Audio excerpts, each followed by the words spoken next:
The courtroom was quiet, like everyone had forgotten how to breathe. The air felt heavy, like something big was about to happen, but no one knew what. In the back corner, a little boy held his mother's hand tightly. His small fingers were shaking, but his grip was strong. He looked no older than 8, wearing a shirt that was a little too big and pants with a patch on the knee. His shoes were scuffed, like they had walked 1,000 miles just to be there, but his eyes, they were wide open. Alert, full of something strong, something like bravery. His mother sat beside him, her face tired. Her body slouched like all the energy had left her. Her name was Tamika, and today she was here to fight for their home. She had received too many letters saying they had to leave their apartment. She had no money for a lawyer, no job since she got hurt at the restaurant she worked at. Everything seemed to be falling apart. But she still got up, dressed herself, and came to court. Not because she believed she would win, but because she had a reason to try her son. Tamika Johnson, the court clerk called. Tamika stood slowly, pulling the boy up with her. The judge looked down from his high bench, serious and tired, like someone who had seen too many sad stories. He adjusted his glasses and asked in a dry voice, "Do you have a lawyer present?" Tamika opened her mouth, but before she could speak, the boy stepped forward. He wasn't tall enough to see over the wooden barrier, so he stood on his tiptoes. "I'm my mom's lawyer," he said, loud enough for everyone to hear. For a second, there was silence, then a small chuckle from someone in the room. The judge raised an eyebrow, unsure if the boy was joking or if this was some kind of stunt. Tamika looked at her son in surprise, whispering his name, Jeremiah. But he didn't step back, he didn't laugh, and he didn't look embarrassed. He looked at the judge like he truly meant it, like this was the only way he could help, and deep down, it was. The judge stared at the little boy, unsure how to respond. Jeremiah reached into a small backpack he had brought with him. He pulled out some folded papers. A few were wrinkled. Others were neatly printed from a library printer. "Your Honor," he said, using a word he had heard in a movie once. "I have evidence." He placed the papers gently on the table, his hand trembling just a little. It was a quiet kind of courage, the kind that didn't need shouting, the kind that made people stop and listen. The judge leaned forward, curiosity now slowly replacing his confusion. He motioned for a bailiff to bring the papers while the judge read them. Jeremiah stepped back beside his mom. She bent down, whispering, "What are you doing, baby?" He whispered back, "I couldn't let them just take our home, Mama. I had to do something." Her eyes filled with tears, but she didn't cry. She just held his hand even tighter. The courtroom was no longer chuckling. People were leaning in now, watching this little boy who dared to speak up. The judge looked back at him. Softer now, less formal. "You said you're your mother's lawyer," he said carefully. Jeremiah nodded. "Yes, sir. I studied everything I could. I read all the books I found. I even wrote down what rights we have." He pointed to the papers again. "There's mold in our apartment and broken heaters, and the landlord didn't fix anything. That's why Mama couldn't pay the full rent." The judge raised a hand slowly, like trying to slow the wave of emotion that had entered the room. "Let me look through this," he said quietly, calling for a short recess. Jeremiah didn't know what that meant, but he felt like maybe it wasn't a bad thing. Tamika sat back down, her face in her hands. She wasn't embarrassed, no. She was stunned, amazed, proud, and a little scared all at once. "Where did you learn to talk like that?" she asked him in a soft voice. Jeremiah smiled. "From you, Mama. You always read to me, and I remembered." Tamika let out a sound that was part laugh, part sob, and hugged him tightly. "I just wanted to help," he added quietly, and he had. More than she could ever say. Behind the bench, the judge looked through the papers again, slower this time. It wasn't a proper case file, but there were pictures. Printed city codes, notes about heating violations, and it was real, honest, and clearly not done by someone playing around. This boy wasn't pretending to be smart. He had put in the work. The judge took a deep breath and leaned back in his chair. For the first time that morning, he felt something different. Maybe this wasn't just another eviction case. Maybe this was something more. He looked again at the little boy sitting beside his mother, and he knew something had just changed. Something incredible had started, all because a little boy dared to speak when no one else could. And he said 7 words that echoed louder than anything else in that quiet room. "I'm my mom's lawyer, asterisk." The sky outside the courthouse was cloudy, but not because of weather. It was one of those days when the world felt heavy, when silence followed even after you stepped outside. Tamika walked home slowly, her son's small hand wrapped inside hers. They didn't speak much on the way back, just glanced at each other now and then. Her eyes were red. Not from crying, but from holding it all in. Jeremiah stayed close, his backpack bouncing lightly against his side with every step. Their apartment was in a worn-down building on the edge of the city. The walls were cracked, the hallway light flickered all night, and the elevator hadn't worked in months. Still, it was their home. Tamika unlocked the door, and they stepped inside to a space that smelled like dust, hope, and old cooking. There were water stains on the ceiling and a bucket in the corner to catch the drip from the leak. But on the small wooden table sat something beautiful: books. Stacks of them, borrowed from the library, saved from old boxes, some donated by neighbors who had moved away. Jeremiah went straight to the table and opened one of the thick books with folded corners. He flipped through the pages like he had done it 100 times. Tamika watched him for a moment, leaning against the doorway with her arms crossed. "You really read all that stuff, huh?" she asked quietly. Jeremiah nodded without looking up. "I don't want them to kick us out, Mama. I had to do something." She came closer, kneeling beside him, brushing her fingers through his hair. "I know, baby," she whispered. "I just didn't expect you to be so serious." Jeremiah finally looked up, his eyes calm. "If you can work 3 jobs and still smile at me, I can read a few books." Tamika blinked away the tears that threatened again, but she smiled anyway. That night, they sat side by side at the small table. She warmed up a can of soup, and he read aloud parts of tenant law like it was a bedtime story. Later, when Jeremiah was asleep, curled up with a book still clutched to his chest, Tamika stayed awake. She looked at the papers he had prepared, the notes, the pictures of mold, the city codes written in messy handwriting. He had highlighted rules about heating, plumbing, and tenant rights in yellow and pink. Some of it she didn't fully understand, but the effort was written all over every line. She realized then that he hadn't just spoken up in court. He had been preparing for weeks, maybe longer, without telling her. The next morning, they returned to the library. It had become their second home, a quiet place filled with answers and old chairs. Jeremiah greeted the librarian by name. "Hi, Miss Ellie." She smiled back warmly. "Back again, counselor?" He grinned at the nickname, swinging his backpack onto the table. Tamika stayed close, watching him move through the bookshelves like he belonged there. Miss Ellie pulled Tamika aside gently, her voice soft and full of curiosity. "Your boy's been coming here almost every day," she said. "He asks big questions, things I usually hear from law students." Tamika looked surprised. "He never told me that. He said he wanted to help his mom," Ellie said with a smile. "Didn't say how much." As the day passed, Jeremiah kept reading, taking notes in a small notebook he had labeled Court Battle Plan. Tamika sat nearby, flipping through job listings in an old newspaper, but she kept glancing at him. He was more than just a child now. He was her partner in survival, her quiet little warrior. At home that night, he showed her something new, a page with bold writing at the top, implied warranty of habitability. Tamika stared at the words, not knowing what they meant. Jeremiah explained softly, "It means landlords have to keep places safe and livable." He pointed to photos of their broken stove, the peeling paint, and the crack in the wall near his bed. "They didn't fix any of this," he added. "They're not allowed to just take our home without fixing what's wrong." Tamika sat down slowly, overwhelmed. She had tried so hard to stay strong, to keep food on the table and a roof over their heads.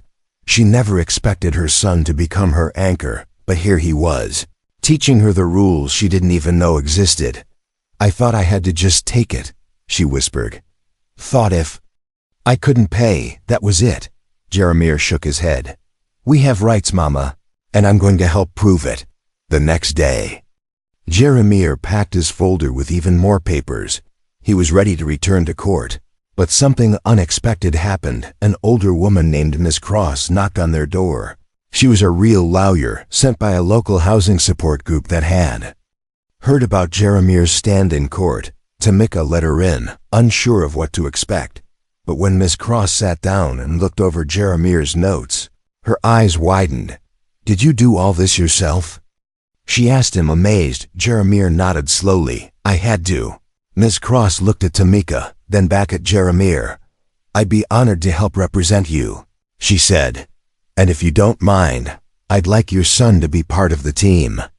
Tamika's jaw dropped, and for a second, she didn't know what to say. Jeremiah grinned shyly, his cheeks turning red. Everything was changing, and deep in his heart, he knew this was just the beginning.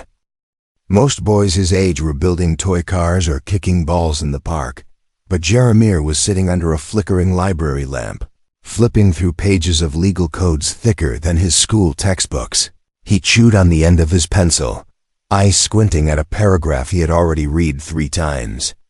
The words were hard, and some sentences felt like puzzles with missing pieces. But he didn't stop, because this wasn't just homework. This was about saving his mom. It had been only 2 days since the woman named Miss Cross came to their apartment. She promised to help them, and she did. But instead of taking over, she asked Jeremiah to keep helping too. And that made his chest feel warm, not just proud, but needed. Like the tiny part of the world that was breaking finally noticed his voice. The librarian, Miss Ellie, watched him from behind the desk. She brought him warm tea in a paper cup and gently placed a dictionary beside him. "You don't have to do all this alone, sweetheart," she whispered. Jeremiah smiled without looking up. "I'm not alone anymore." That afternoon, he made a chart, rows and columns that even impressed Miss Cross. He listed every broken thing in their apartment, the dates his mom had called the landlord, the answers they never got. He printed city inspection reports and circled laws that said no one should live in a home with black mold or no heat in winter. Miss Cross called it thorough, but Jeremiah just called it necessary at home. Tamika looked through his papers and shook her head. "I don't know how you understand all this legal stuff," she said, half amazed, half concerned. Jeremiah just shrugged. "You taught me to pay attention, Mama." She laughed softly and hugged him, whispering, "Well, I didn't expect you to become a whole lawyer at 8. He smiled into her shoulder, holding her like she was the most fragile thing in the universe, because sometimes strength meant hugging tighter, not speaking louder. The next court hearing was coming up fast, and Jeremiah could feel the clock ticking. He spent late nights reading, sometimes falling asleep on top of books with yellow sticky notes sticking to his forehead. One night, he woke up to find a warm blanket over his shoulders and his mom asleep on the couch nearby. He looked at her tired face and whispered to himself, "We're going to win, Mama, I promise." At the next meeting, Miss Cross brought a laptop and connected it to the library printer. Jeremiah showed her his timeline, his photos, even the witness statements he had gotten from neighbors. "I asked Mr. Darnell from downstairs," he explained. "He said the landlord never fixed his heater either." Miss Cross looked at him like she was seeing something rare, something too good for this world. "You know," she said, "some lawyers don't work this hard." Jeremiah blushed, fiddling with his pen. "I'm not a real lawyer." "You're more real than most," she replied. Meanwhile, news about him had started to spread. First, it was just whispers in the neighborhood. "You heard about the boy who stood up in court?" Then came a local news van parked outside their building. A reporter knocked and asked for an interview. Tamika hesitated, but Jeremiah nodded.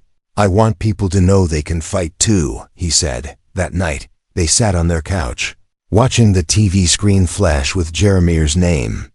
The headline read, "8-year-old lawyer defends his mother from eviction." The camera showed his tiny hands holding legal papers, his quiet voice saying, Everyone deserves a safe home.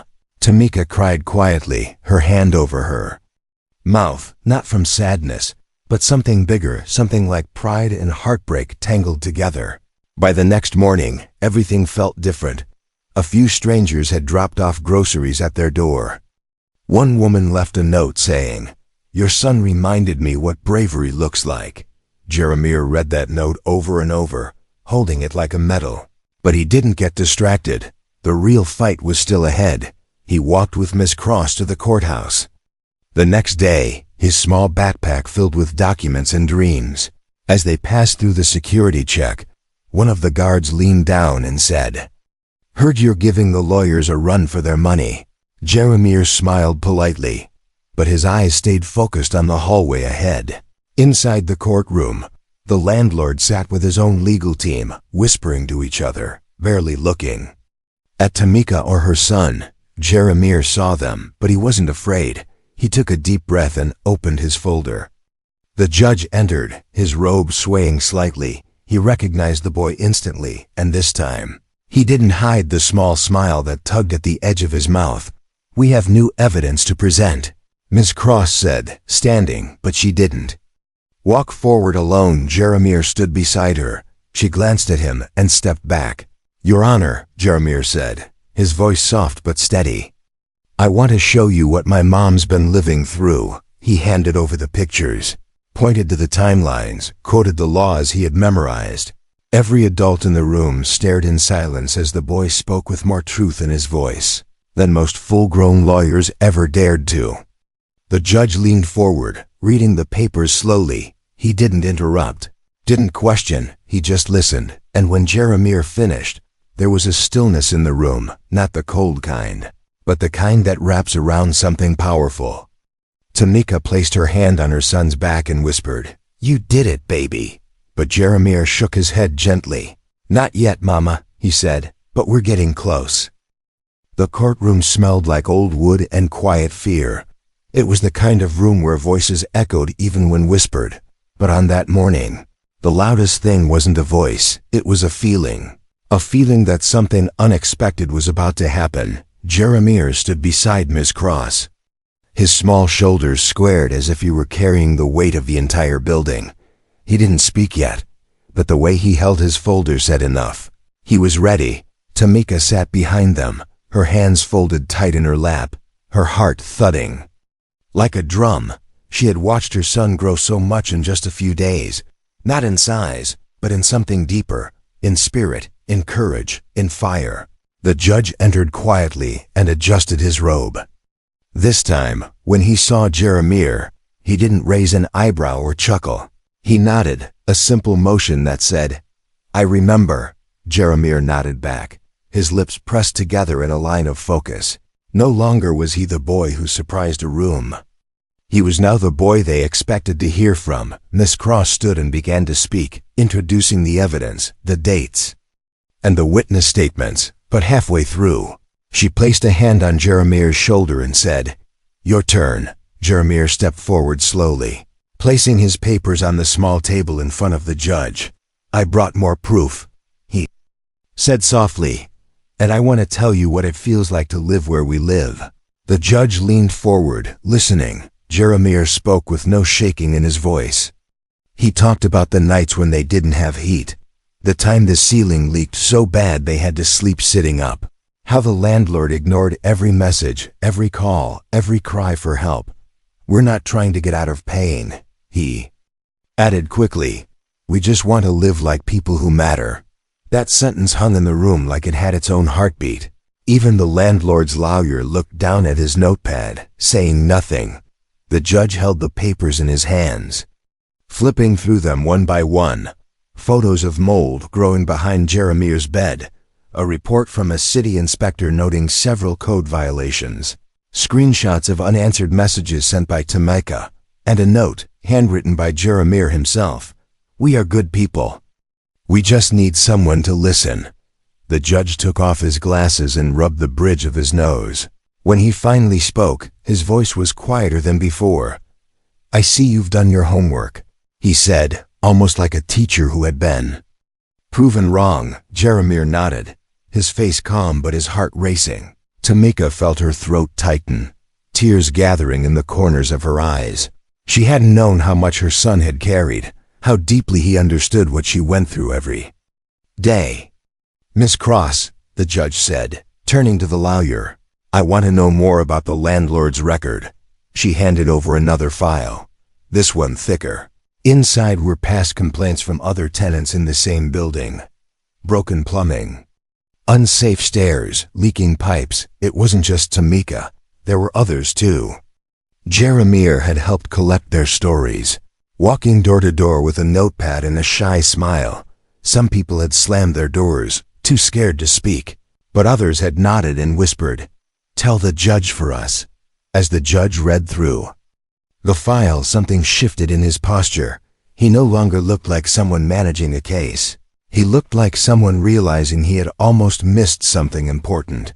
When he looked up again, his eyes landed on Jeremiah. "You said you're your mother's lawyer," he repeated. Jeremiah took a breath and answered, "Yes, sir, I am." There was no laughter this time. No whispers, no smirks, only silence and respect. After a pause, the judge said something no one expected. "I'm going to need a little time to review all of this properly." He tapped the folder gently. "But I want to thank you." Jeremiah blinked, unsure what to say, "for reminding me what this room is really for." The judge continued, "It's for justice, and sometimes it takes a child to help us see it again." Tamika covered her mouth, a quiet sob slipping through her fingers. She had walked into that courtroom, afraid she'd be seen as just another struggling mother, but now she was the mother of a boy who moved a courtroom. Outside, as they left the building, the hallway felt brighter. Not from the lights, but from the way people looked at them. Nods, quiet smiles, even a small round of applause from a woman holding a baby. Jeremiah didn't puff his chest or grin too big. He just held his mom's hand like always. When they stepped outside, a breeze brushed past them, cool and soft. Tamika looked at her son and said, "You really did something back there." Jeremiah looked up at her, the corner of his mouth lifting. "I just told the truth," he replied. "That's all I know how to do." Jeremiah didn't feel like a hero. He didn't even feel brave. He still got nervous before walking into court, still held his mother's hand too tight. But something had changed. Now people looked at him differently, not with pity, but with something close to wonder, like he had done something impossible just by standing up and speaking. By the next morning, his story was everywhere. A neighbor showed Tamika a video on her phone. There he was, on the local news again, standing beside Miss Cross, papers in hand. The reporter called him the boy advocate and said his quiet strength was inspiring the whole city. Tamika was overwhelmed, not used to this kind of attention, but Jeremiah didn't seem surprised. "I wanted people to listen," he said softly. "Now they are." But he didn't smile for the cameras or act like he enjoyed the spotlight, because he knew the cameras wouldn't fix their leaky ceiling. The reporters wouldn't stop the landlord from breaking more rules. So he kept doing what he knew best, reading, writing, asking questions. That same afternoon, they received a letter under the door. It wasn't from the court or the landlord. It was handwritten in shaky blue ink from someone who lived 2 floors down. The note said, "Thank you for speaking up. I didn't think anyone would ever try." Tamika read it twice, her hand pressed to her chest. Jeremiah folded the note carefully and placed it in his folder next to his court papers. "It matters," he whispered, "even the small things." Ms. Cross called later that evening with good news. More tenants were coming forward, families who had stayed quiet for too long out of fear. Now, after seeing Jeremiah, they wanted to testify. It wasn't just about Tamika's apartment anymore. It was about the entire building, maybe even more. Jeremiah listened to each name Ms. Cross listed over the phone and wrote them down. "They want to help?" he asked. "They want to be heard," she said. "Just like you." A few days later, they held a meeting in the basement of the community center. Chairs were lined up in rows, and a large pot of coffee sat steaming on the back table. Tamika helped greet people as they walked in, while Jeremiah stood near the front with his notebook, one by one. Neighbors stood and told their stories, cracks in walls, no hot water, rats in the hallway. Some cried, others trembled, but all of them looked at Jeremiah with a kind of quiet gratitude. He wasn't just a boy anymore, he was hope wearing hand-me-down clothes and holding a pencil like a sword. Miss Cross spoke to the group, explaining the next steps and what could happen in court. But people kept glancing at the boy who had started it all. He didn't say much, just listened, nodding, taking notes. And at the end of the night, an old man with a cane walked up to him and said, "You remind me of someone I used to believe." The next court hearing was different. More people showed up, not just neighbors, but people from the news, from housing groups, even city officials. The judge noticed the crowd and raised his eyebrows. Then he saw Jeremiah, still carrying his same folder, still holding his mother's hand. He gave a small nod and began the session. Ms. Cross stood and presented the stack of new statements. The judge flipped through the papers slowly. The landlord's lawyer looked uncomfortable, whispering quickly to his client. But the landlord only frowned, arms crossed. Jeremiah watched him, not with fear, but with something sharper understanding. This man didn't care about the building, or the families, or the rules. He only cared about winning, about money, about silence. When the judge finished reading, he took off his glasses and sighed. "I've seen enough," he said slowly. "There's a pattern here that can't be ignored." He turned toward Tamika and Ms. Cross. "This court will not approve the eviction until further investigation is complete." Tamika gasped softly, her hand flying to her mouth. The judge wasn't done. "In fact," he added, "based on the evidence submitted, this court is ordering a formal review of the landlord's property management practices."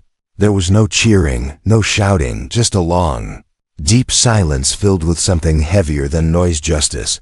Jeremiah looked up at his mom, who was frozen in place. He tugged her sleeve gently. "Mama, we're not getting kicked out," he said, his voice barely more than a whisper. She turned and knelt in front of him, her hands on his cheeks. "You saved us," she said through tears. "You really did." Reporters tried to crowd them afterward, but Jeremiah only said one thing. "This wasn't just about us," he said calmly. "It was about all the people who feel like they're not heard."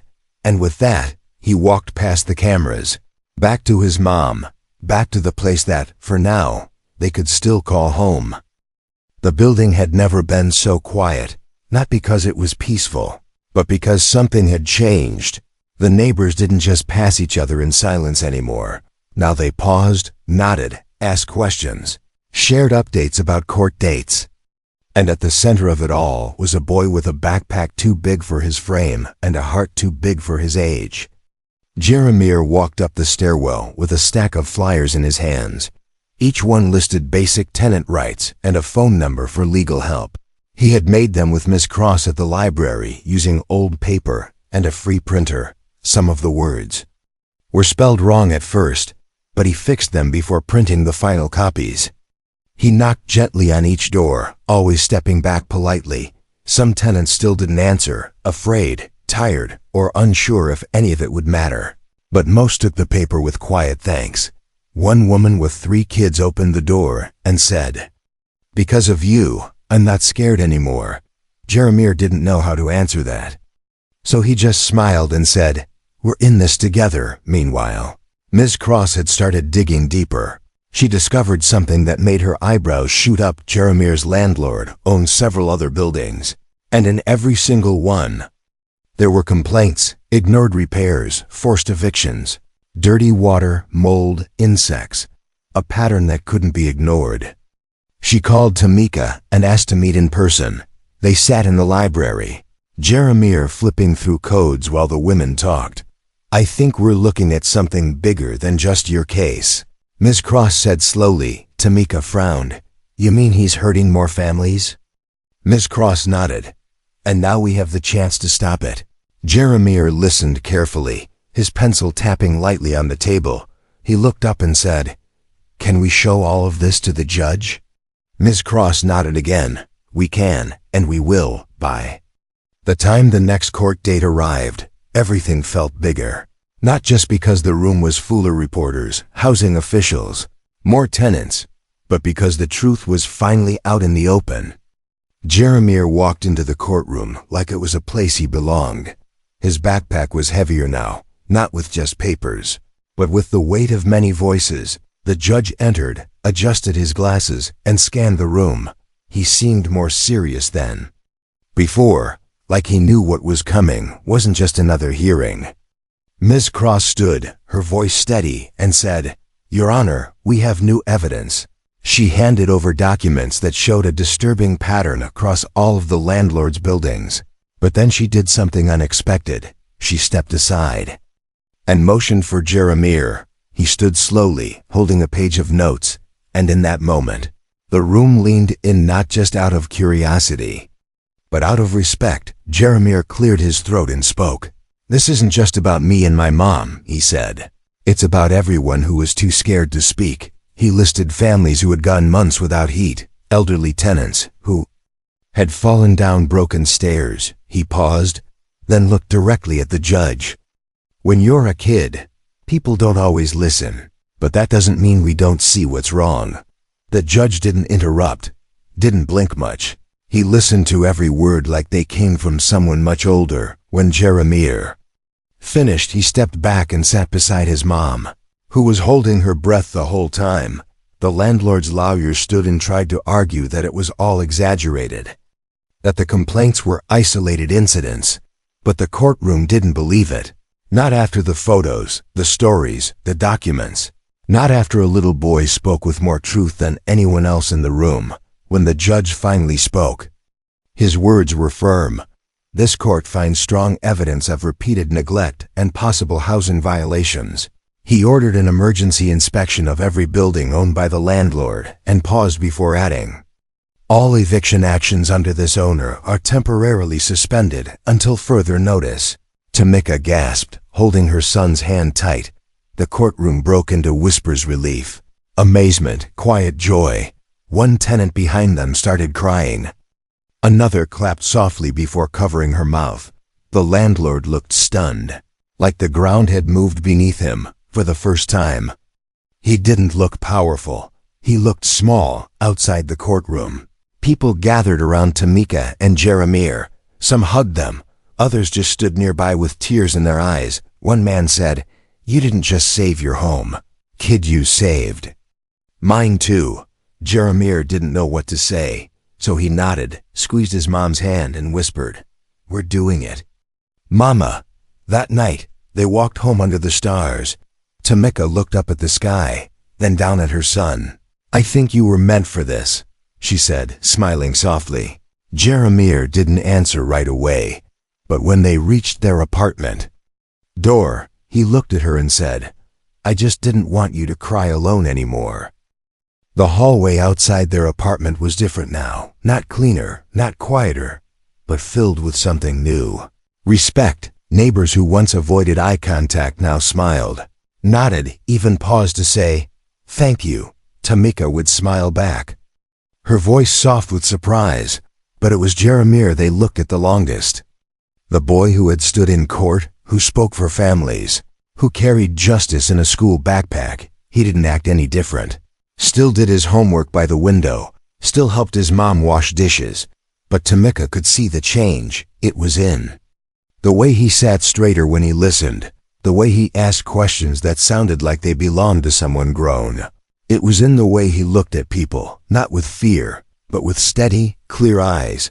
He wasn't trying to be important. He just wanted the truth to matter. A week passed, then two, and then came the knock. 3 firm taps at the door. Tamika opened it to find a woman in a dark blue jacket with a city inspector badge on her chest. She was holding a clipboard and a serious expression. "I'm here to look at the conditions," she said. "Court ordered." Jeremiah watched as the inspector walked through their apartment, writing things down. She took photos of the mold behind the fridge, the peeling paint, the broken window that never shut right. She tested the heater and frowned. Tamika stood quietly, wringing her hands. But Jeremiah didn't feel nervous, not this time. Because this visit wasn't about them being punished. It was about them finally being heard. After the inspection, the woman turned to Tamika and said, "You're not the only unit in this condition." She paused, flipping a page. "We've received complaints from 12 tenants, and we're opening an investigation against the property owner." Tamika felt her knees weaken. Jeremiah stepped beside her and stood tall. "Will they have to fix it?" he asked. The woman nodded. "Or face penalties." That night, Jeremiah stayed up late, staring out the window. The city lights flickered in the distance. Tamika sat beside him, her hair wrapped, a warm blanket over her shoulders. "You okay, baby?" she asked. He didn't answer right away. Then he said, "I think this is working, Mama, not just for us, for everyone." She pulled him close, her voice shaking a little. "I don't know how to thank you," she whispered. Jeremiah looked up at her. "You already did," he said. "Every time you read to me, every time you stayed strong, even when it hurt." The next morning brought another surprise. Miss Cross called and said a lawyer from a national legal foundation had seen Jeremiah's news story. "They want to meet him," she said. "They think he could speak at their event." Tamika nearly dropped the phone. "What? Speak where?" "In Washington," Ms. Cross replied. "They want him to share his story with other young leaders." Jeremiah didn't say much at first. He stared at the flyer Ms. Cross brought over. It had pictures of other kids his age, some organizing marches, some helping refugees, others fighting school rules that hurt the poor.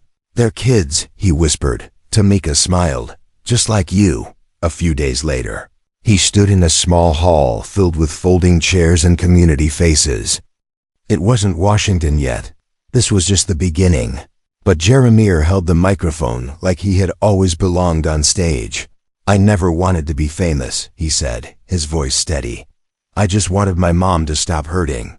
People nodded, some cried, some whispered yes under their breath. He continued, "I read because I was scared. And scared people want answers." He looked around the room, then said, "You don't have to be grown to tell the truth. You just have to believe it matters." Tamika sat in the front row, wiping her eyes again and again. Miss Cross stood beside her, proud and silent. After the speech, people came forward not to ask for autographs but to thank him. An elderly man shook his hand and said, "You're gonna change this world, son." Jeremiah smiled shyly and whispered, "I just want to help people like my mom." Outside, the wind picked up, stirring leaves along the sidewalk.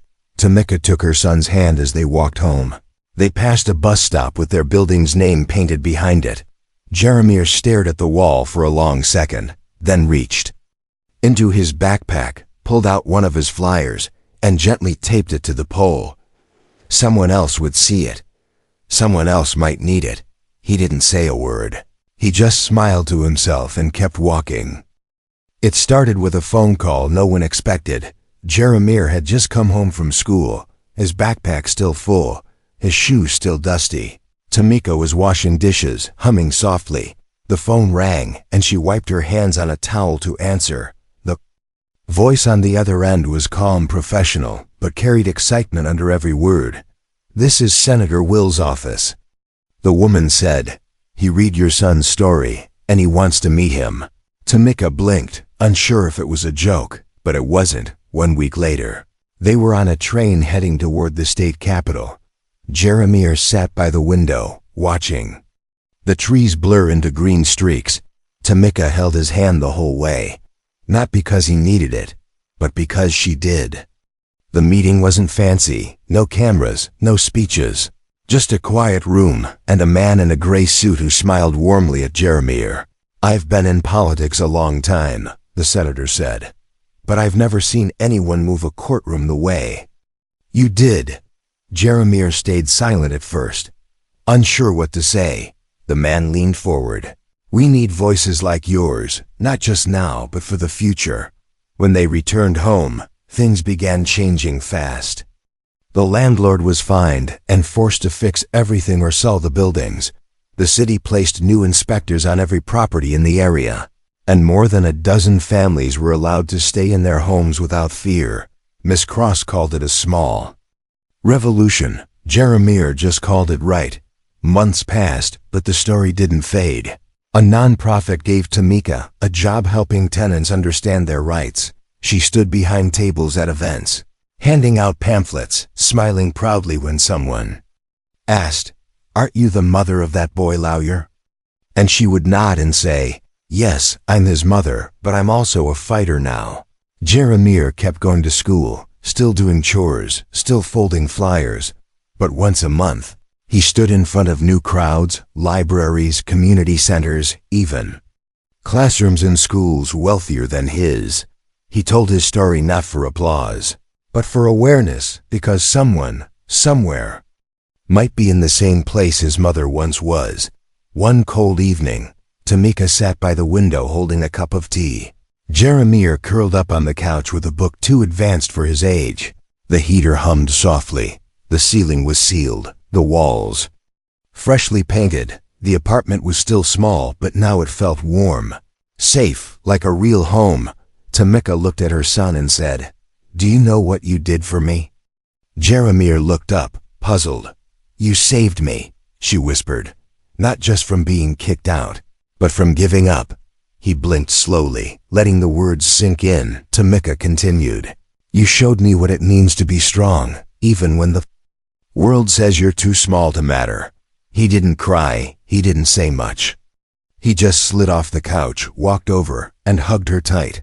They didn't speak again for a long time, because some love is quiet, and some victories don't need loud music or shiny medals. Later that night, Tamika opened the drawer of her dresser and pulled out an old paper, the one Jeremiah had first taken to court, with scribbles, stains, and highlighted lines. She framed it and hung it near the door. Right above it, she placed a small plaque she had made herself. It read, "The boy who spoke for the voiceless." And every time someone visited their home, they saw it. And every time Jeremiah passed it, he touched the corner with his fingers, not for pride, but for memory, for the day he stood in a courtroom, raised his hand and said 7 simple words, "I'm my mom's lawyer," and the world changed.